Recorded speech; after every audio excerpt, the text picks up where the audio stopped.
Hello, hello. This is David Lee Kim, and you're listening to the Long Game Podcast. Today, we're talking to Sabel Harris. Sabel and I met through co marketing efforts during her time at Contactually and my time at HubSpot.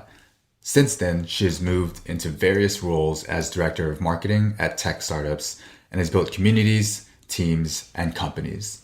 She currently serves as a director of demand generation at EVERFI and recently added another full-time job serving as advisory neighborhood commissioner for District 1B12 in Washington, D.C., a hyper-local politics role serving the community.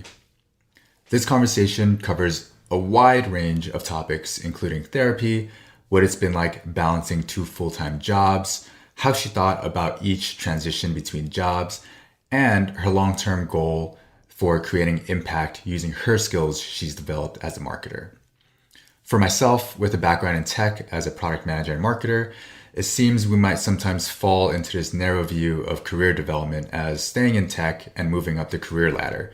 Sabel has found a way to use her marketing skills from tech and improve the lives of others, and has shown that tech isn't the only industry to use the particular set of skills that we have. Now, without further ado, here's my conversation with Sabel Harris.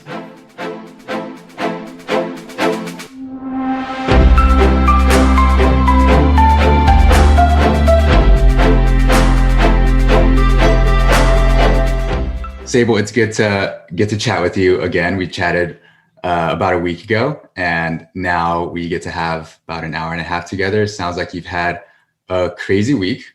And I gotta ask, with the pandemic going on, and it seems to be getting better, it's been about a year now. You seem like you have a ton going on. What have you been doing to take care of your mental health and take care of yourself? Yeah, well, it's definitely taken a toll. And actually, it was something I was talking about with my therapist this morning.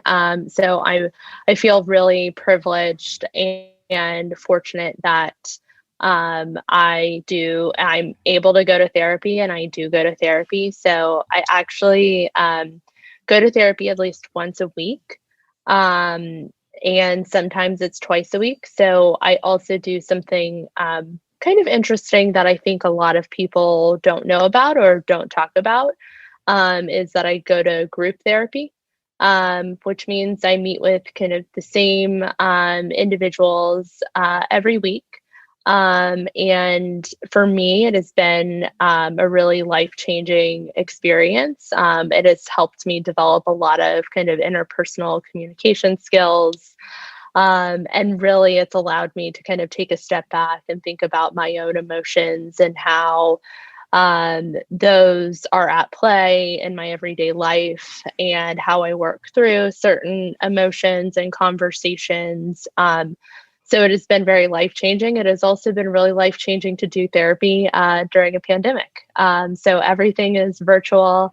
It's through a screen. I have to also be honest, it is not my favorite thing to do. I really enjoy meeting people in person, but something that it's helped me is to verbalize my emotions, to say how I'm feeling.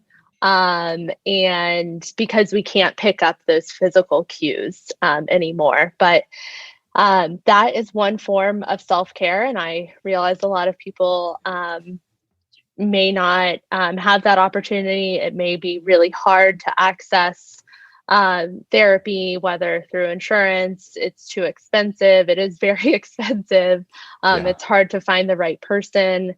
So I've also been just trying to be easy on myself. I read a tweet, it was this week, that someone was talking about, they talked with their therapist and they were having a really hard time, and they felt that they were starting to experience depression again. And they were saying, I have to do all these chores. I have to rinse my dishes before I put them in the dishwasher. And the therapist said, there's no rules, especially now. Why don't you try running the dishwasher twice? So Huh, I'm yeah. trying to keep that in mind and go a little easy on myself and think of, the pandemic is not permanent. It may go on a little bit longer than we all want, but trying to think of those moments where, what, there's no precedent for this. Like, it doesn't need to be this harsh, like, perfection or critical standard. I can run the dishwasher twice, or I can indulge in something, or I can take a break, or that is not important and urgent right now. I can put that on the back burner just for a little bit. So those are kind of the things. And it's certainly, I think my self-care is a work in progress every single day. Yeah, I'm glad you brought that up. I recently started going to a therapist as well. And I also had a call this morning, which I'd say was one of the more challenging calls that I had. But for me personally, it took a bit of time, a couple years for me to actually decide to go to therapy. I'm wondering, what was your journey there? How did you come to decide that that was the path you want to take to take care of yourself? Yeah, I started therapy when I was 14 years old. My parents and myself, we were all going through a divorce at the time. And it was involuntary. My mom essentially was like, this is pretty traumatic. You're going to go to therapy and you're going to kind of figure this out. And so I wasn't really sure what to expect. I mean, I think a lot of 14-year-olds don't really know. We aren't taught mental health in schools. So that was also life-changing for me. And when I went off to college is when I stopped therapy. And I didn't pick up therapy again until about 3 years ago, when I had felt that I was burned out, that I, was struggling with communication with my loved ones. I didn't understand. I just felt like I was hitting a wall. And I knew it was going to be hard to find a therapist. And I just looked on kind of Psychology Today. I tried to find one that fit with my insurance plan. Didn't luck out on that front. But I would say the third therapist that reached back out to me that said, they were accepting patients, is the one I'm going to today. And it has been, again, just a lot of work.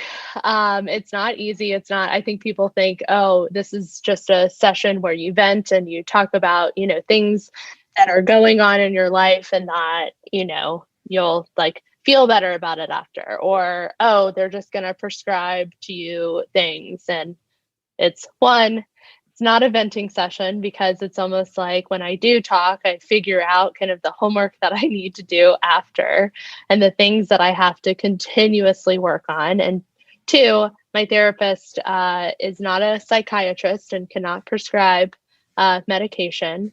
But it has been, I feel just like very fortunate, because I found a great therapist. And I feel, when I look back from 3 years ago when I started seeing my therapist, to today, I'm like, wow, I think if I was dealing with the pandemic right now and not going to therapy, it would be 10 times as hard. Yeah, yeah, I can relate, and thanks a lot for sharing that background there. It's I'm glad that you decided to do that. I'm the type that tends to be in my head a lot, and having someone talk through a lot of these things and help me figure out the hard questions that I'm not asking is really Mm-hmm. helpful. I think it actually falls really in line with this idea of the long term. If we're ideally, hopefully, we're on this world for a couple more decades, and if we're here for that long, we should be taking care of our mental health. Each day that we forget to do that kind of compounds over time, and especially during this time with the pandemic and everything. I also had some trouble finding a therapist. I use BetterHelp. I'm not sure if you heard of that, but I've referred a couple folks to that. It's a little bit expensive, but helps with the matchmaking process of not scrolling through Psychology Today for hours on end. So I'd love to tie that a little bit to kind of your career. I imagine therapy kind of benefits a lot of aspects of your life, and you seem quite career driven. You've had a career in marketing. You recently made a move into local politics. Can you tell us about that arc and how that made sense, and maybe how therapy has helped you with those different transitions? Yeah, therapy. I did also start therapy when I was in the midst of a career kind of transition. Not so much I was transitioning from, marketing to, something else. It was more so on, you know, the type of company that I was working at, the kind of industry, and really trying to figure out, okay, do I want to work for technology startups kind of anymore? And so I started my career in marketing. I did not know I wanted to work in marketing. I feel like I just dove right in, stumbled into the pool, and then somehow got right into the deep end with marketing. I started my career at a startup called TrackMaven, and I was employee number 3, and was hired as a marketing manager, which really meant I was doing everything under the sun. That also included marketing, because there were only 5 of us at the time. You were employee number 3. That's straight out of college. Am I correct? Straight out of college. What did you study in college? I studied history and economics, which there are some threads in marketing for that. But I originally also thought I wanted to go to law school, which is why I majored in history and econ. And then when I had some internships in social media, in just kind of in fashion writing, which is also a little different from what I'm doing today. I thought, oh, this might be an interesting mix for marketing, because at that time too, a lot of people were going to law school. Not very many people were getting jobs after they graduated law school. And I didn't want to take on more student loan debt than I already had. Yeah. So and the funny thing about, the job market at the time too, it wasn't terrible, but it was certainly not at its best in 2012. And my mom at the time told me, she said, it's going to take you 6 months to find a job. And of course, me being the oldest and stubborn and set in my ways, I told her, no, I'm going to find a job before then. And she called it to the day. I think I graduated on May 22nd. And then I didn't get my job. I didn't sign or get my job offer until November 22nd. So when with the phrases like mom is always right, it's certainly she was right in this instance. Very right. Why did you feel like you would be able to move faster? Was that something that's just part of your personality to get it done quick, or were you just trying to prove it wrong?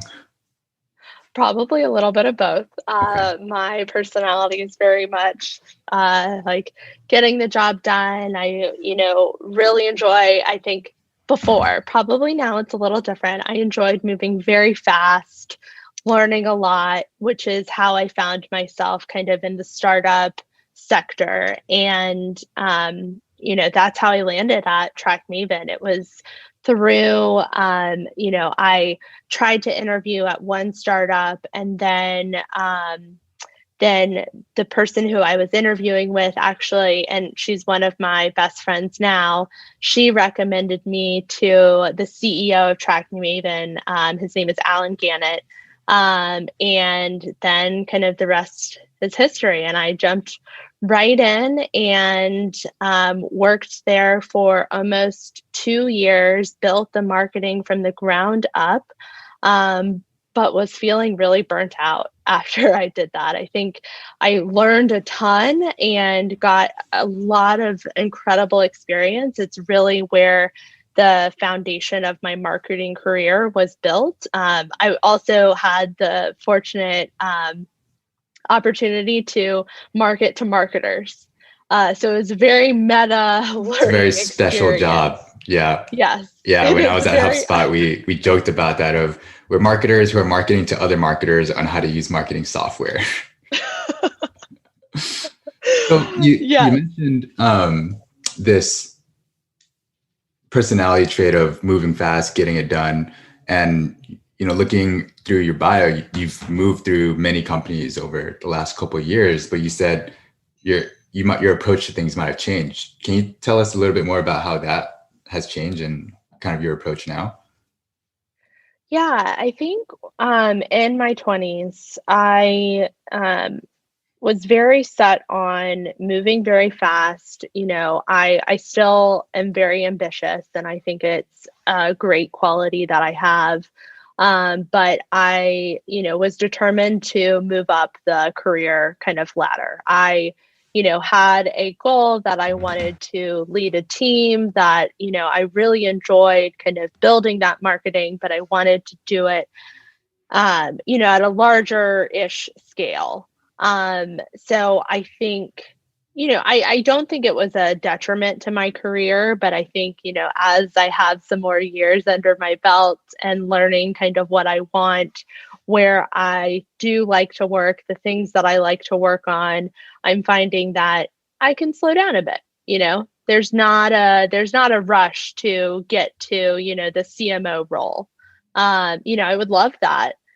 Maybe, I don't know. My path is, I have a few different paths now, but I think, now I'm learning, after being at where I am now, EVERFI, for a little over a year. I think it's like a year and some change, maybe a year and a half, which is kind of crazy to think about. Um, I'm finding that I enjoy being at a little bit of a larger company that has a little bit more experience. There's certainly some pain points, but it's allowed me to slow down. It's allowed me to look at what do I love about marketing? What are certain industries or things that I think that I can draw some parallels to that I really enjoy as well. So that's where I've kind of found, okay, I've gone through these transitions. I've had the great startup experience where I've been employee number 3, or I've been employee like 16. And, I've had the experience of, climbing up to, director level or even senior director. And, now I found, I think the title is important, but it is what's underneath too, and how can I shape that to what I want now. Yeah. You mentioned asking yourself what it is you enjoy about marketing. What do you enjoy about marketing?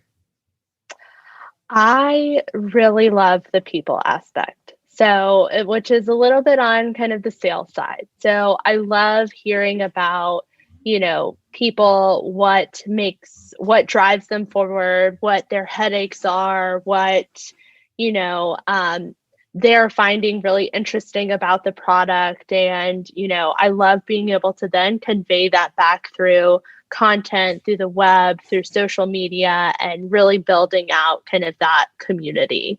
And there's different facets underneath of that with, paid ads and, how do we, try to convert these individuals. But it always goes back to kind of those relationships and that part of marketing with kind of those connections. And how do I do that kind of digitally through content or ads or what? So it's still on the generalist level, but I love that part. I am very much a people person, so that really gets me energized about marketing. Yeah. Yeah. I'm seeing a lot of dots here to connect to where you're currently at, and I'm kind of setting us up to chat about your current jobs, plural. You earlier you mentioned you're trying to figure out if you want to stay in tech and do marketing in tech. What spurred that question, and how are you thinking about that now? Yeah, I think it's one, it fills the side of I love working autonomously. I love um like working on cutting edge things. I do love the fast paced nature. I love also taking old things and making them into kind of new or polishing them up and, figuring out kind of that problem. And I think, and I work traditionally on kind of the software as a service side. Um, I really like the space. I like just how fast it goes. But on the opposite side, it can be a pretty toxic culture. So I have oftentimes been the only woman in the room, especially early on. I distinctly remember going to some local investor event, and I wore a bright pink sweater, not on purpose. I just really like the color pink, and I stuck out like a sore thumb, and it felt a little alarming. And I didn't when I think my parents and my mom especially kind of was telling me that I would face these like barriers or that I would this glass ceiling, and I was a little, I think, in denial that I'm like, no, that's not going to exist. And I like crashed right into it. I didn't break through. It was like a bird flying into a window. Like that's how I felt when I started in kind of this startup world. And it's certainly taken a toll on me a bit. I think where I'm at now, it's EVERFI is different. But being the only woman in the room or being the only kind of minority in the room, it feels inferior, and it feels toxic, especially when there's other things at play. I don't know how many times I've been interrupted. I, don't know how many times I've been mansplained to. And it gets very taxing. And, I certainly know that on this other career side, it's everywhere. But in this sector where so many things are cutting edge, you kind of have a different level of expectations, hoping that, this is a new kind of frontier. And yet we're still stuck in kind of the old boys club corporate room. Yeah, yeah. Thanks for touching on that. I know myself being a minority and having a lot of friends who are people of color, it's a common story that we've all shared, and I think we each cope with it a different way.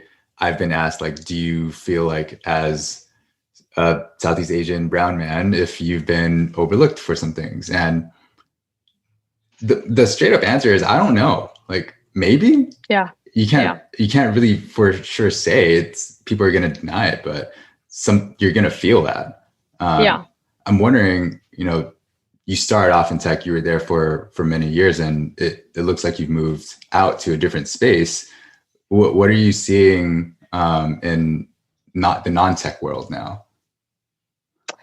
Yeah, I think, well, so I don't know if you're kind of referring to EVERFI is still kind of in the tech space, but okay. I would say it's different in that, it's the biggest company I've ever worked at. So there are over 500 employees.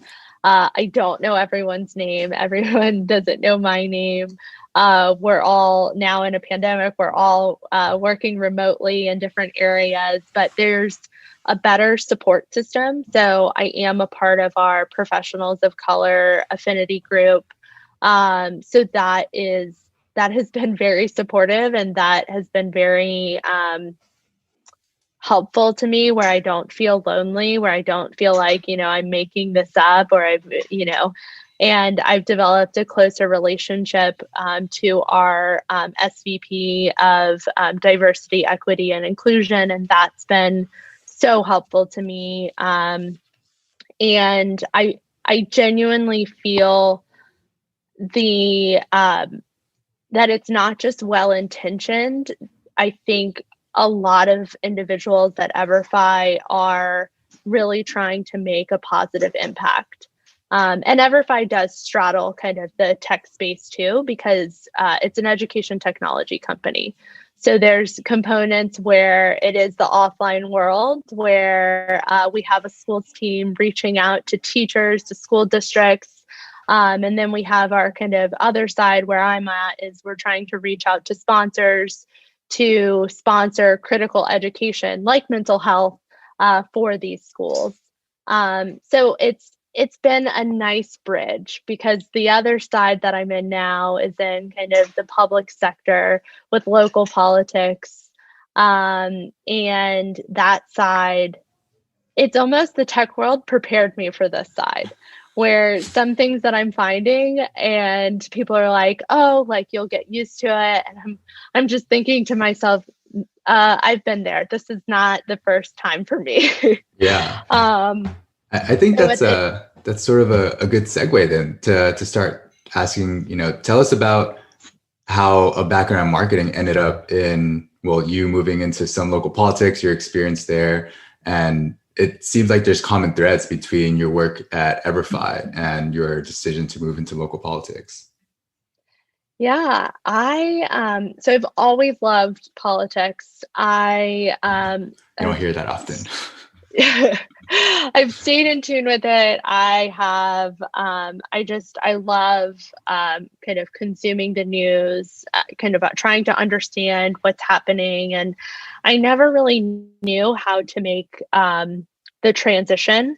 And I also knew at the same time too, if I go from working at this fast-paced startup and then I go work for kind of the DC government, I am going to experience extremely different worlds. Maybe not so much on the kind of interpersonal communication, but I'm going to experience a difference in the pace. And I don't know if I'm ready for that. And I didn't know at the time too, where, I would look at different job descriptions, or I'd see, a political agency or even a lobbying firm have different, roles that I could potentially fill. And I didn't understand, how do I translate my marketing tech experience over to this role when they're looking for someone who has worked in government affairs or has worked in kind of public policy. So I didn't know, and I kind of stumbled into this new role. About 2 years ago, I had met our current, so the role that I'm in, I was elected to be our neighborhood's advisory neighborhood commissioner. And I can give a background on what all of that means. Yeah, that'd be great. That, okay. So in DC, we have 8 different wards. So we're unfortunately not a state. This is my plug.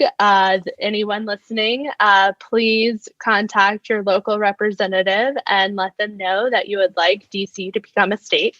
That's my plug. I'll end it right there. But DC is broken down into 8 wards. And then each ward is broken down into what's called an advisory neighborhood commission. So I live in Ward 1, and Ward 1 has, I believe, 4 advisory neighborhood commissions. Now, each of those commissions are then broken down into single member districts. So each single member district represents around 2,000 to 3,000 people. And then a advisory neighborhood commissioner, which is kind of the representative, is elected to represent those 2,000 to 3,000 people. So that's hyper local. It's hyper local. So I am advisory neighborhood commissioner for single member district 1B12. So our commission is actually one of the largest in DC. So typically each commission has around 6 or 7 commissioners. Ours has 12. So it's Okay. fairly large. I also represent a very active, diverse part of DC. So I represent is the 14th and U neighborhood. It was formerly called, and I hope one day we can reinstate the name, Black Broadway. It's filled with a ton of jazz history, a ton of also history of, different protests. But it's a amazing area. There's a ton happening. And I do represent probably around 3,000 people, and that might change. Probably the next term, we might be affected by the redistricting that is happening from the census. But for now, I still represent a good chunk of people, and it is awesome so far. I'm in also my, I was sworn in on January 2nd. So I have officially been in office for about a month and 3 days. How does that feel to say out loud? Um, I don't know. It feels good.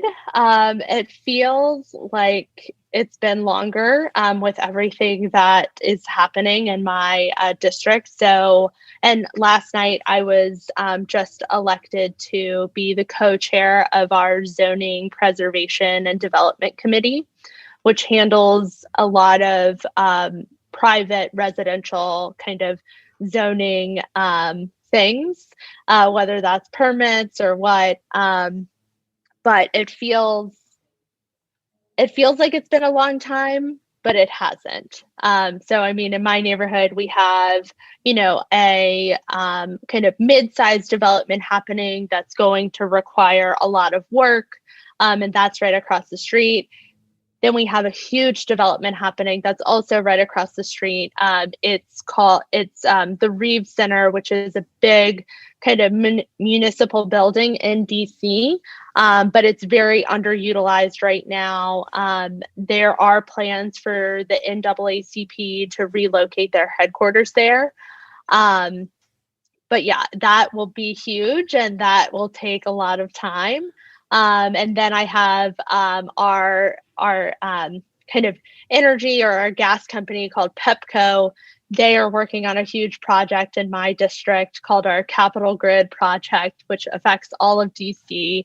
And then, of course, I have, other issues that come up, whether it's trash, dumpster fires, it's also the pandemic. I have a large senior apartment building in my district, and I'm currently trying to make sure that they know when they can sign up to get the vaccine and to get those appointments. So there is a lot going on, and so that's why I feel like it hasn't really been a month. It's been a lot longer, which is Yeah. probably very close to how I felt working at a startup. Right. And those are all things you're not going to just get it done over a single day or a week. It's going to take months or maybe even years, it sounds like, for some of those projects to come to fruition. And the story I'm kind of seeing is you were in marketing, it seems like you kind of wanted to move into politics, but wasn't sure how, like in an official salaried manner. And here you found another pathway, which maybe in a long term, you might want to do something more involved in politics. So it sounds like you're thinking about this in terms of the long term instead of just what you're doing now. And the question that comes up for me is, what are the parallels you're seeing between marketing and politics? I feel like as marketers, we tend to think, oh, I can just do marketing for this company. But it sounds like you're able to apply that to a completely different industry. Yeah. And I think, that's where I was going a little bit before I broke down kind of advisory neighborhood commissions. I always forget that it's not, when I say it, one, I don't ever want to bore someone, but two, people are like, what? I have no idea what that is. I'm one of those people. It's hyper local, and I believe it's hyper local to DC. But when 2 years ago I had met our current kind of advisory neighborhood commissioner. His name is Dan Winston. I think he's great, and we started talking, and I didn't know at the time that this like role existed. I always had kind of frustrations of, who do I talk to? Who do I call? Like, I don't understand, like, who represents me. It feels like no one represents me because DC isn't a state. So I had met him outside our local farmers market, and he was telling me about kind of what he wanted to do as commissioner. And he also told me about his background. So and he still is. Were you at the farmer's market and just bumped into this person, or was there like an event where you were there to meet? No, so he was standing, and I'm also thinking of the rules of the farmers market. They're very strict. They don't allow anyone to campaign in the farmers market. So this was outside, and we were just walking home after we bought some things, and Dan was outside campaigning, letting people know that he was running for this. And he was telling me about his background, and because I asked him to, because even though he was running uncontested, or unopposed, I still wanted to know. I wanted to kind of make him earn my vote a little bit. So I just kind of asked about his background, and he told me he was working at Spin, the kind of bike and scooter company. And he told me a little bit about the prior companies he worked at, which were more kind of in the tech startup scene, which then really piqued my interest. And I thought, wow, that's so interesting. He is able to like translate this over. And, the other thing that I should note for advisory neighborhood commissioners, so I still work at EVERFI, but as a commissioner, it's unpaid. So it's public service in its truest form. So I do kind of have two full-time jobs, but one is it's voluntary. It's on a voluntary basis. But so after talking with him, I thought, great. Like, I think, he would be a good representative. I can't really vote for anyone else. Like, let me vote for Dan. And, let me earmark this. Maybe this is something that I could get involved with later on. So fast forward to June of 2020. I was thinking to myself, because, I saw construction happening across the street. I knew about kind of the Reed Center redevelopment. And I thought, wait, I've gotten a couple of Dan's newsletters, but is this role coming up to be like elected again? Like, is he running again? Let me dive in and see what's going on. And I found out that he wasn't running again. So I thought, some ideas. Yeah.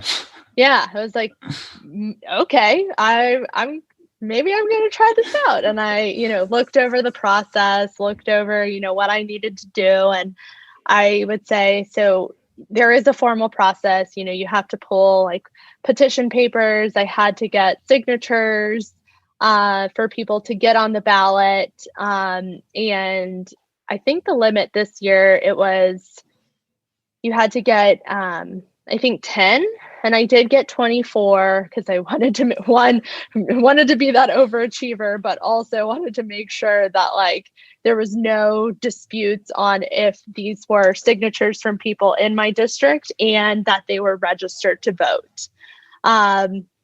So, and then the other thing at the time, so what I wanted to mention about A and C races, they typically go uncontested. So, you usually have one person running, or you sometimes have no one running, and then someone needs to step in and say, okay, I'm running as a write-in candidate. And I very much thought, I'm like, this is how it's going to go. Dan's not running again, and I'm going to be the only one running. Cool. Like, I'm still going to try to, reach out to people, try to connect with people, let them know that I'm going to be their commissioner. I was probably completely just like a little delusional thinking that, no one else was going to run, because when a neighbor that I saw in the park one day asked me if I knew of anyone else running, I said, no one else is running. And I jinxed myself, because I looked online that day and I saw that 3 other people had pulled petition papers to run. So I was looking at a very competitive race, not only just in my district, but across DC, because like I said, these races go uncontested. So at this point, I'm wondering, what does Sabel the marketer decide to do? Well, Sabel, the ultra competitive marketer, was very much like, okay, I'm not backing down, making sure that I get over 10 signatures to make sure there's no disputes, because people can protest to make sure and to validate that your signatures are right. I started to do some competitive intelligence, tried to look up my opponents. And then I said, okay, what can I do? What do I need to do with my brand?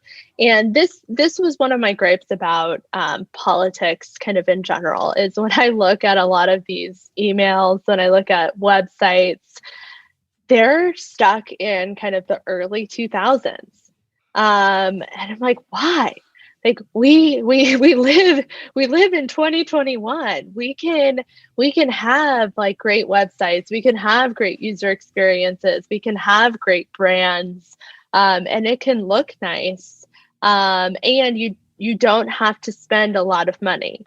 Granted, there's absolutely some privilege that I have in being able to do that. But I decided, okay, person of color to design my logo, and I want them to be in DC. So I want it to be a local kind of graphic designer. I was put in touch with someone when I posted on LinkedIn. Here's another marketing thing. I posted asking for any referrals on LinkedIn. And I connected with a local student from that goes to school here in DC, and he designed my logo, and he gave me a brand book on the colors that I should use, the fonts that I should use. This is very much, I'm like thinking back, I'm like, oh my gosh, this is very, a marketer clearly was on this campaign. Yeah. But it was just important to me to have those elements, because one, I knew being in a pandemic, I couldn't, go knocking on doors. So I knew that there would be a huge element of people coming to my website. I wanted to make it easy to read. I wanted to make it eye-catching too, because I knew my race was competitive. So I was thinking, how do I stand out? And then how do I kind of build, that community? How do I, have great kind of materials, and, people see, I had, my campaign poster with my face on it. Although I did make my fiance and I made a bet of when will someone draw something on my face? But no one actually did that. So that was nice. But it just, I was very thankful to have my marketing kind of expertise, especially on kind of the brand marketing side, to have kind of those aspects. And I truly think it helped kind of carry me over the top. Then,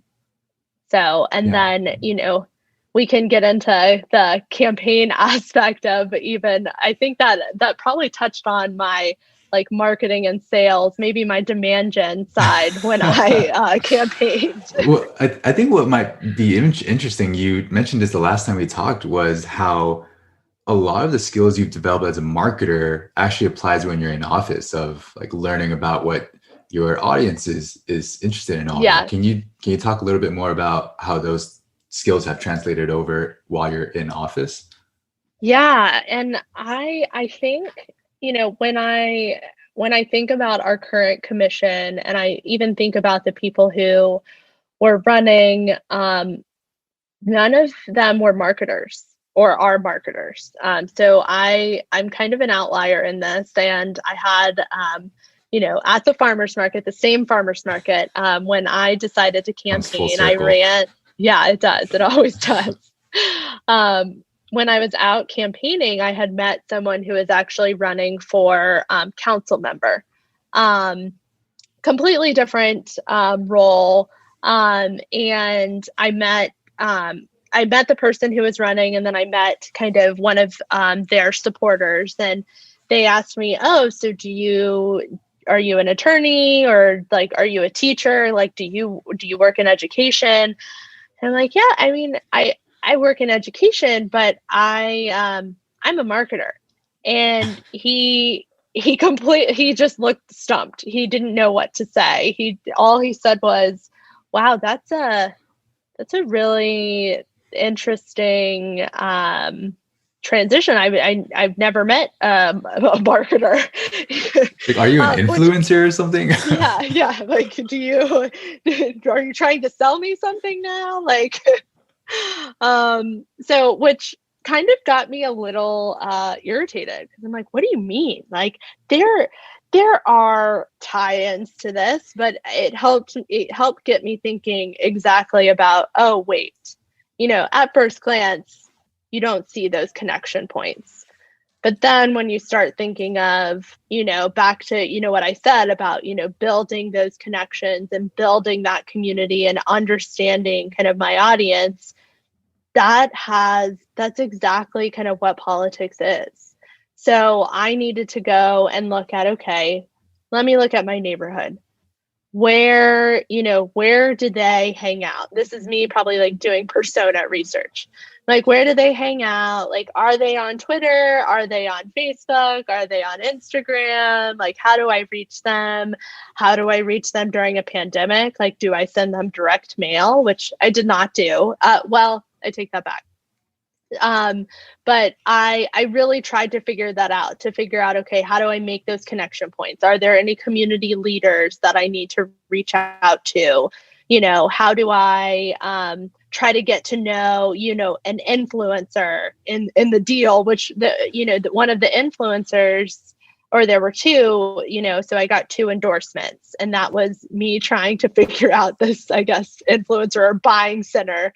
And, our current commissioner at the time, Dan, he did endorse me. And then there's a local publication called Greater Washington, which they send out a questionnaire for candidates who are running for ANC to fill out. And then they endorse from that questionnaire, which I was endorsed by Greater Washington.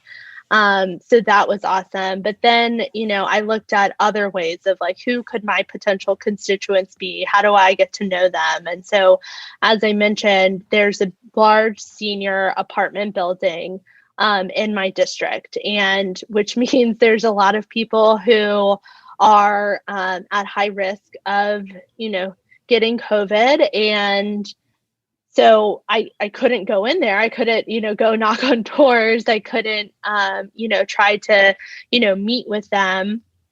So I thought, okay, they're not on Twitter. They're not on LinkedIn.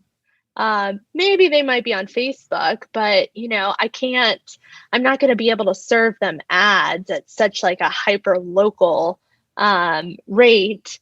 So what can I do? Oh, I have access to a whole voter registration kind of list of people who are registered to vote in my district. What's the address of that building? Let me filter this list. And I am going to handwrite cards to all of them. Wow. So I ended up handwriting about 250 cards. And I would like to point out that I did not use the same message for all of them, and I did handwrite them. Impressive. You didn't use one of the online services like Handwritten or Postable or something to type them out?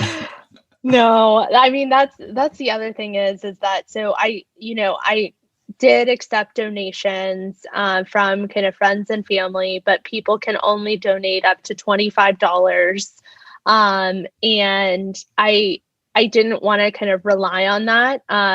Which, so running for office is really expensive, and it's not easy, and it's very much the case of you have to be in a certain position to be able to run.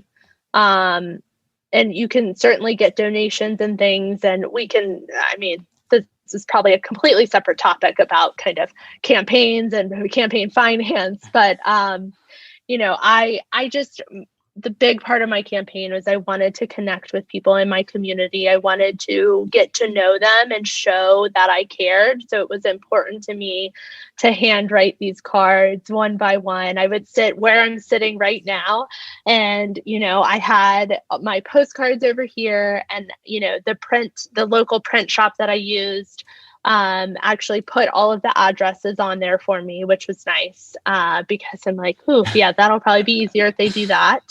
And I still have some stamps left over. I bought a bunch of stamps, and I mailed them out, and I don't know if everybody got the cards, the postcards, but I did get a few people email me saying that they got the card because my website was on it. I tried to put my email address. I also put, this was very much me as a marketer. I had my call to action, and I told them exactly what to do. I said, I am third on the ballot. Make sure you turn your mail-in ballot over because I'm in the back and I'm third on the list. Vote for me. That's amazing. So the thing I'm wondering now is most of this conversation has been about what it's been like being in an office. We've barely gotten to touch on your actual day job at EVERFI. Yes. And you're essentially working two full-time jobs. What's the mission you're working toward? I'm kind of seeing some common threads in the things that you seem to care about and want to accomplish, but curious to hear from you. What's driving you? What's that mission you're working toward? Yeah. So before I started at EVERFI, I was at another kind of career transition point. I had just finished up working at an agency, kind of figured out too that I don't know if agency world is what I want to do. I like, having that brand loyalty of this is who I work for. And I interviewed at several different places. I interviewed at a university for a marketing role, which would be very different from the other fast-paced jobs. I interviewed at another startup where I would have been, I think, employee number 5. And then I got recruited on LinkedIn by EVERFI. And I had known about EVERFI through working kind of in DC tech. And, once I started kind of interviewing there, I really got attached to the vision and mission. And, EVERFI is an education technology company where we provide education on critical skills and really fill that missing layer in education. And we can go into that more. And, when I saw that they were connecting companies who are experts in this space to schools, it got me so excited, and it still gets me so excited every day because I think back to my own education where, I wasn't taught, financial literacy. I wasn't taught, anything on mental health. I wasn't taught anything on kind of sustainability or diversity, equity, and inclusion. And I think I would have been a much more well-rounded person if I had these things. But, it gets me excited for, I have a little sister who is 12 years old that, she has the potential to take these courses. And when I saw that, I'm like, this is great. This is what I want to be a part of. I feel the sense of purpose. I am here to make an impact. I'm still working in marketing, still have to generate leads, but I'm behind this mission. And it's not to say that the companies that I was at before didn't have that, but it was hard, you know. I was marketing to marketers. It was nice. It was great. Or I was marketing to like YouTube creators, and that was fun. But there wasn't that, you know, like overall societal impact that I was looking for. And, you know, working this other full-time job as commissioner, it has that same purpose. You know, it gets me really excited every day to like wake up and, you know, the DC government uses Outlook, and I hate Microsoft Outlook. Oh no. It's terrible. But I get excited to check my Outlook email. And granted, I have gotten some emails where I'm dealing with, you know, graffiti on walls, or I'm dealing with trash. And, you know, this morning I did get an email about, you know, some trash trucks being too loud. And the constituent went out and measured the noise decibel levels, like really tried to like work through the process. But that makes me feel like, okay, I can help. I can, you know, it's very hyper local. It's dealing with trash a lot. It's dealing with 311, but at least I have this like purpose. I'm here to represent my neighborhood. I'm here to represent my constituents and to, you know, provide something better. And, you know, the other big component, you know, and I didn't get to work on this, and I really admire the former commissioners who did get to work on this. But so right in our commission, and about 4 or 5 blocks up from me, there's this new building. It's short-term family housing for families, and then also more permanent housing for senior women. And the building is beautiful. When you walk by it, you think it's a luxury condo building. And when I first saw it, I was like, oh, great. Another luxury condo building. Like, we don't need that because people need affordable housing. And then finding out that it's a short-term family housing like building, and that it's providing just a home to people who don't have that right now, it makes me feel so energized. It makes me feel like, wow, about that. I can help with this. I can help with, you know, making sure that new developments have a component of affordable housing. I can make sure that the Reeves Center redevelopment doesn't just sit there now, and that it has a purpose and it has a place where people can go to. And so that makes me really excited, even though my day-to-day is filled with trash complaints. I have that purpose of I can impact my neighborhood. I can, you know, help change the things that need to be changed. Yeah. It sounds like what you're saying is, because you're able to think about the long-term impact that you can have, the day-to-day, you know, dealing with trash and all of that, that's fine. Like you can work through that and solve those things, but it's the bigger challenges and problems that you're trying to solve in the long term. And exactly. I appreciate there's someone like you thinking about those things. I imagine, so you're at EVERFI as a director of demand gen, and you're a commissioner, 2 jobs that seem like there's quite a lot of responsibility, things to think about, decisions to make. How do you make time to think and do some deep work and think through some of these candidly big challenges? It is still a work in progress. I haven't figured it out, because this is probably one of the first times in my life where I have so much going on. I will say too, the other thing that I've, not because I don't want to, the other thing that I've been, I guess, procrastinating on, is I'm engaged. You know, I will have to plan. Add another thing into the world. Yeah. but and I'm very excited about that. I think Congratulations. thank you. I'm sure my fiance is smirking at it, but I am excited to, get married. But I don't know. I don't know how I, make time. I think, right now, I'm going to have that's on my to-do list because like I mentioned, there's so many big projects coming up. And I almost need like a strategy session of, I need to sit down, I need to think about this.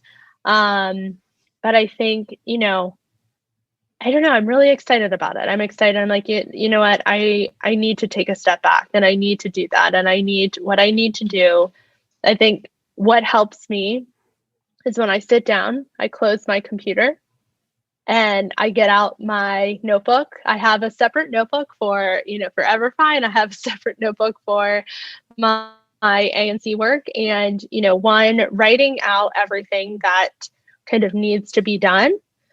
And then thinking through, okay, how do I work through this? And then the exciting part, which I love, is who do I get to talk to about this? Sometimes I jump ahead a little bit, which now talking through it, I jumped ahead because there's a huge project coming up and I'm like, let me text my neighbor and I'm going to reach out and we're going to get coffee and we're going to talk about this. And I'm like, it's not just him that's going to be impacted. I probably need to talk with others and I need to take a step back. I think that's ultimately what I do to be more mindful is, okay, Sabel, pause, take a step back.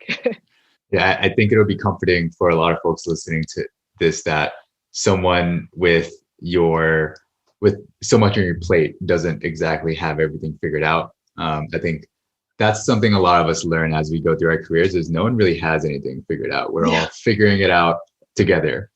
So thanks for being vulnerable with that. Yeah. And it makes life easier when you just admit that you don't have it figured out. When you say, I don't know. And yeah, I think the thing that I figured out is that I don't have it figured out. And that's okay. We're all in it together. That is okay. Yes. So I had a couple questions, just fast-paced questions to close out this call if you're up for it. Sure. So first one, these are just questions we like to ask guests on a show is, if you could have dinner with one person dead, one person alive, who would they be? One person, maybe. So this is a hard question because I think the one person dead I would want to just talk to and have dinner with and to I'm tearing up is my grandfather. I am the oldest grandchild on both sides of the family.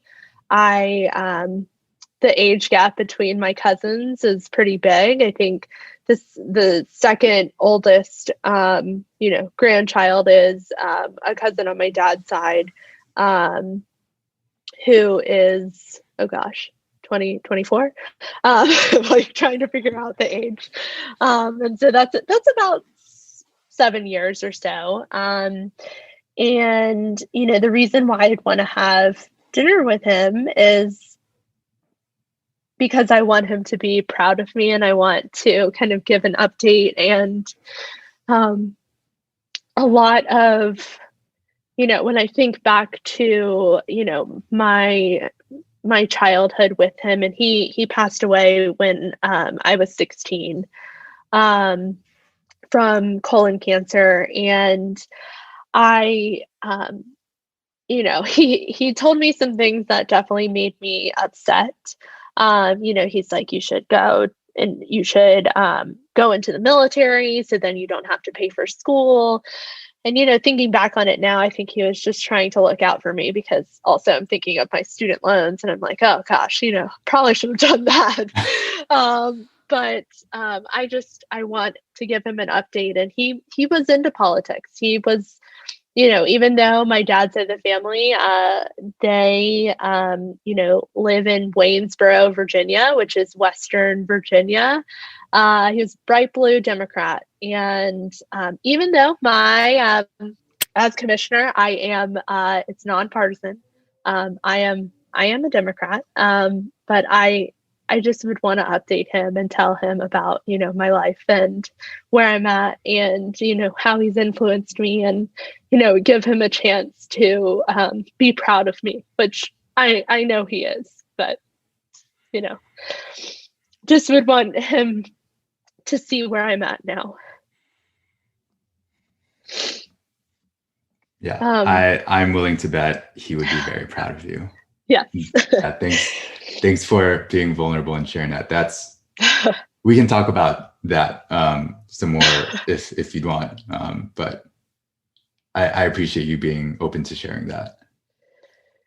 Yeah, thank you. I think just it goes back into kind of my culture, and I'm Vietnamese, and it's been instilled in me at a very young age to kind of respect like your elders, and I've talked about this probably in therapy of how some of those traits can be a little toxic, not respecting elders, but trying to please and have someone be proud of you. I think can be toxic, but I think is also just a part of who I am. But I think he would be proud. And, I do envision him, looking down and, being happy for me. But the one person alive, I would love, I probably wouldn't be able to talk. Is I would love to, and I'm going to cheat a little bit because I would love to have dinner with President Obama and Michelle Obama, First Lady Michelle Obama. I think I would just probably stare at them and just burst into tears, happy tears. My mom's partner works for the Secret Service, and he was able to get us into an event that President Obama was speaking at. And we were kind of in the front row, and we knew because they stay not you were stage, in the front row. Yes, we were in the front row. You were breathing the same air as him. He was breathing the same air.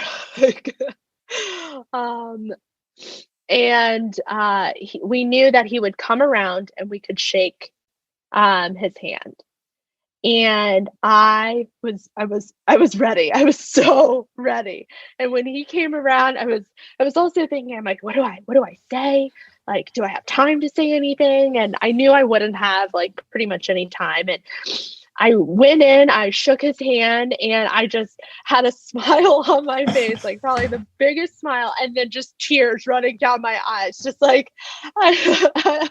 didn't say anything because I was so overjoyed to meet him and, to meet just this amazing leader. And, there were, in politics, and just overall, there's, things I'm sure in his, presidency that people disagree with that, there's a lot of, and there's things that I've disagreed with. I think though, just meeting him as a, seeing a multiracial person in office, and, just from his leadership, his ideas, and also me as a marketer, I'm like, you ran the first digital political campaign. Your work was amazing. Your team did such an incredible job. And, I just would love to talk with them both about kind of their careers, their background. I just want to be their friend. I just want to be, I guess, that creepy friend just staring at them, smiling. That's what dinner would be. They'd be like, all right, this is awkward. Thank you. And then leave. Yeah. It's funny, whenever I ask these sort of questions, I ask myself the same question in my head. I'm like, I wonder how I would answer this. And I had those two folks in my head as well. And now they're I mean, their career's been amazing. They're now creating Netflix specials and publishing books. I mean, what can't they do? Yeah. I mean, there's several politicians who I would still I would love to have dinner with Hillary Clinton. I would love to have dinner with Vice President Harris, not to be mixed up with my last name. One of my colleagues told me that because you should have the campaign slogan, "Why vote for one Harris when you can vote for two?" I'm like, that's great. I should have that as my campaign slogan. And then I would love, I'd love to have dinner with AOC. I mean, I think we would be friends.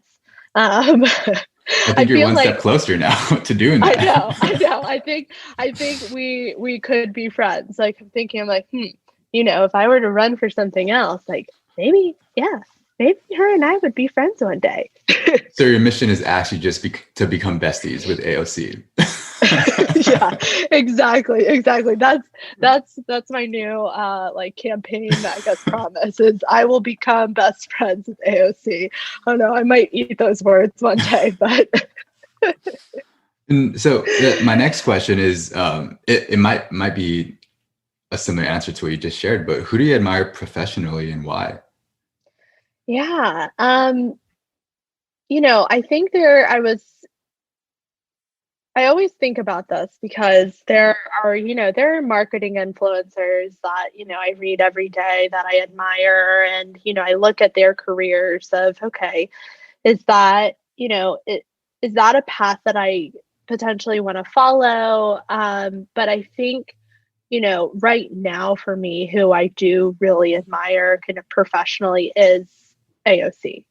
I look at her background. She didn't have a background in politics, and I as well do not have a background in politics. And she, I really admire that she talks about her background as a bartender and shows how she has clear experience in working with people, talking with people, getting to know people. She has said, she's like, I'm very proud of my experience as a bartender because it has given me communication skills, being able to relate to people, being able to pick up and listen to what is going on.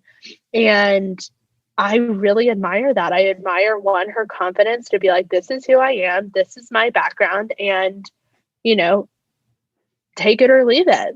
And this is what I was elected on. And she's, I think that is incredible. And I think that says a lot about a person. And I appreciate how she's not ashamed of it. And she has no reason to be.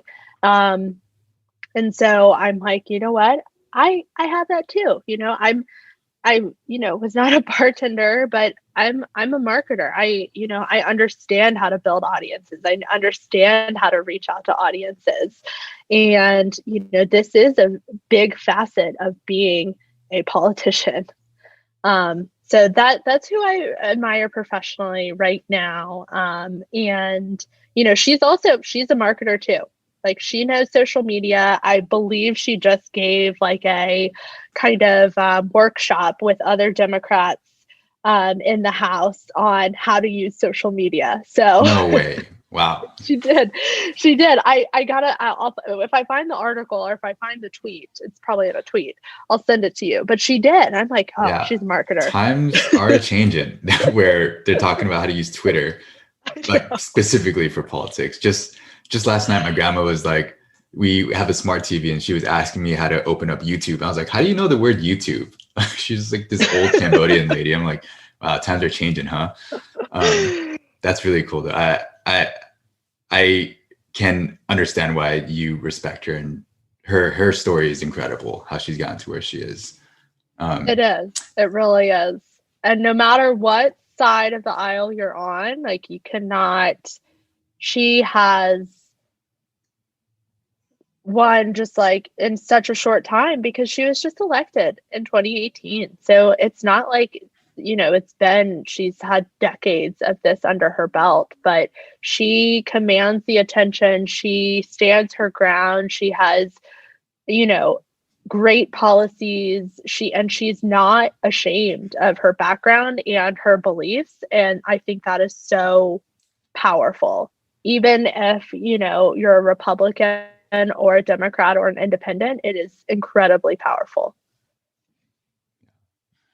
And you mentioned earlier, there's these marketers and influencers you follow and all that, and you wonder if that's a career path. But in general, whether it's for marketing or getting better at your job or getting better in office, what blogs or podcasts or people are you following right now to learn from?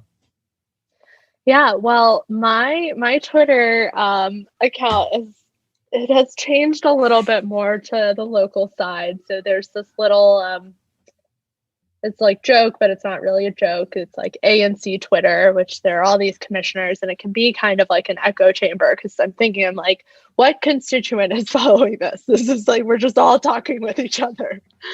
So right now, like on the influencer side, it's certainly some commissioners who I think are just doing an incredible job and doing, the work and reaching out to people and, making, the hard decisions. Like, the only benefit that commissioners get is we do get a city official parking pass. And it's a perk. You can park anywhere. And you can't park in front of a fire hydrant. You can't, there's other kind of some limitations to it, but you can park in, metered zones and not have to pay the meter. You can park in other places. And, there have been some city officials, including commissioners, who have taken advantage of it and had some bad behavior with it. But there has been a group of commissioners who have come out and said, don't send me my parking pass. Like, we are giving up our parking passes as a sign of protest to show that DC is not equitable when it comes to transportation. So when we look at, our fellow neighbors who live in wards 7 and 8, they don't have access to the metro. Buses, aren't as frequent as they are in, the other wards. Ubers and Lyfts are also not as, accessible there, or it's too expensive. And, I did sign that letter. We actually did just get a car, and, I make the joke that, our ANC Twitter might skewer me over it because there's a lot of commissioners who are against cars. We got it for personal reasons. And, but I really admire kind of those influencer commissioners who kind of have led the charge on that. So I'm following them. In terms of like blogs and podcasts,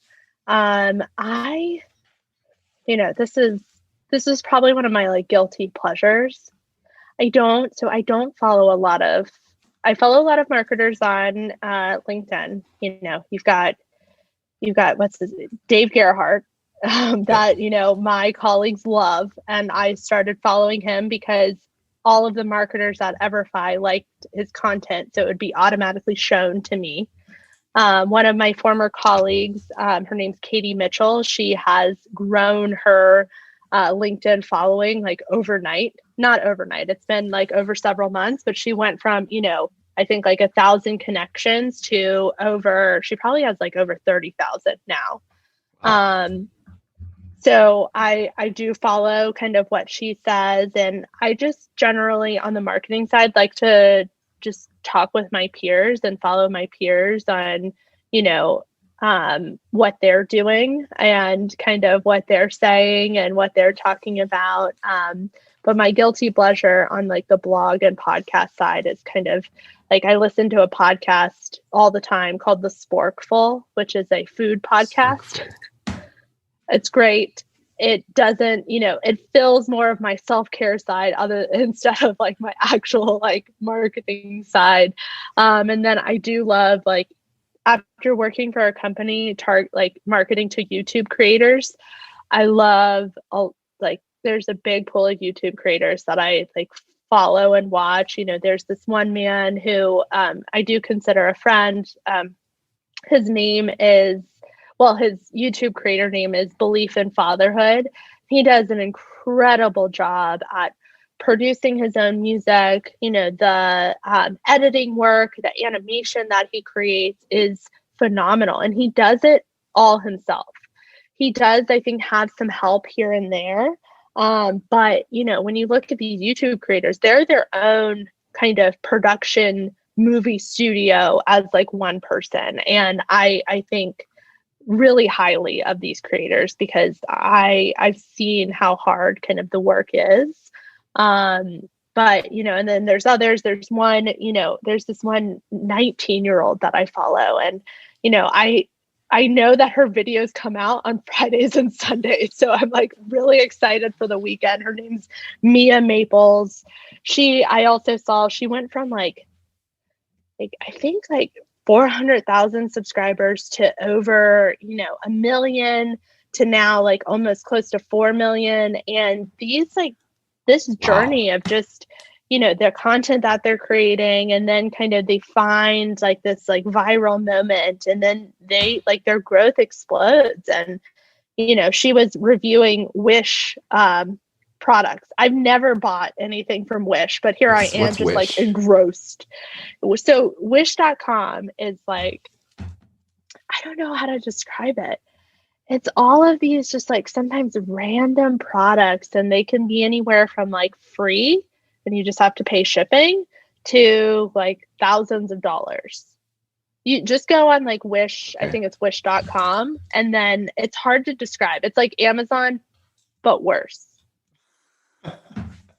Okay. Like there's no quality control on some of these products. Okay. Yeah, I'll take a look after this. But yeah, that's what I'm following, and that's kind of like that's my indulgence are these YouTube creators, these influencers. That's like it's just fun for me to consume it, and then to also almost be like this like self human anthropologist of like looking at their growth path and like what they're doing marketing wise. And I don't have any, in my head I'm like, oh, they could like tag this video, or like they could do this or that, and what do I know? I'm not a creator. But I enjoy it. It's definitely something, if you were to ask me again what my self-care is, that's another side of it. Yeah, I love it. And, I think usually when folks think of podcasts, it's like, oh, listening to NPR or TED Talks or The Daily and all of that. And I do listen to NPR every morning. So we tell, our Amazon like Echo, and I'm trying to like say it softly so it doesn't like pick up, to play, NPR. And, I do those normal things. I do not normal, but like, I'm not that highbrow. Like I absolutely kind of indulge on these like YouTube things. And, I've watched TikTok videos, but I will not be performing in my own TikTok. But I think it's okay. I think it's okay to say you have these indulgences, and I think people who don't talk about that are not living life to the fullest. Yeah.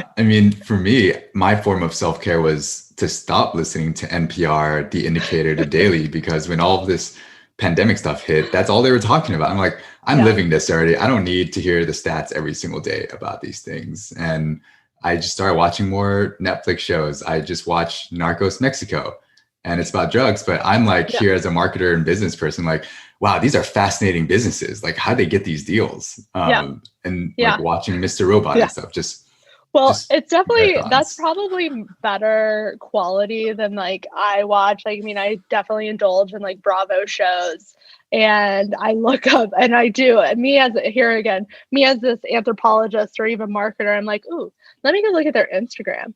Like, how many followers do they have? Like, what? Like, who are you? You're not the judge of this. Like, you have no followers. Like, why are you trying to judge them? Yeah. So I think, I love it, and it's my form of, okay, I'm going to decompress. I know I can, watch Emily in Paris or Real Housewives of Dallas or Real Housewives of Potomac. And, sometimes it gets a little intense, but other times I'm like, oh, okay, like, cool. I can break away from the news. I'm happy to hear that between your two full-time jobs, you make time to indulge yourself and take care of yourself. I'm glad. I'm thinking right now when I just was talking about Bravo, I'm like, ooh, I have a show to watch. I didn't watch Real Housewives of Dallas this week, so I get to watch that after this. Yeah. Well, I know it's getting late where you are. And one last question is where can listeners find you on the internet? Sure. Well, as a marketer, you can find me anywhere. I'm on Twitter, so it's just my name at Sabel Harris, or LinkedIn, which is also Sabel Harris. I'm hoping one day someone will let me have at Sabel. That day might not be here, but I do have a close tie now to my last name, Harris.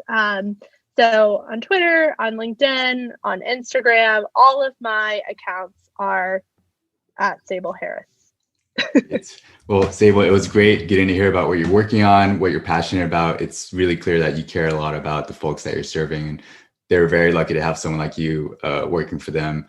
Thanks for making time to chat, and hopefully you can chat again soon. Yeah, thank you so much, David. Thank you.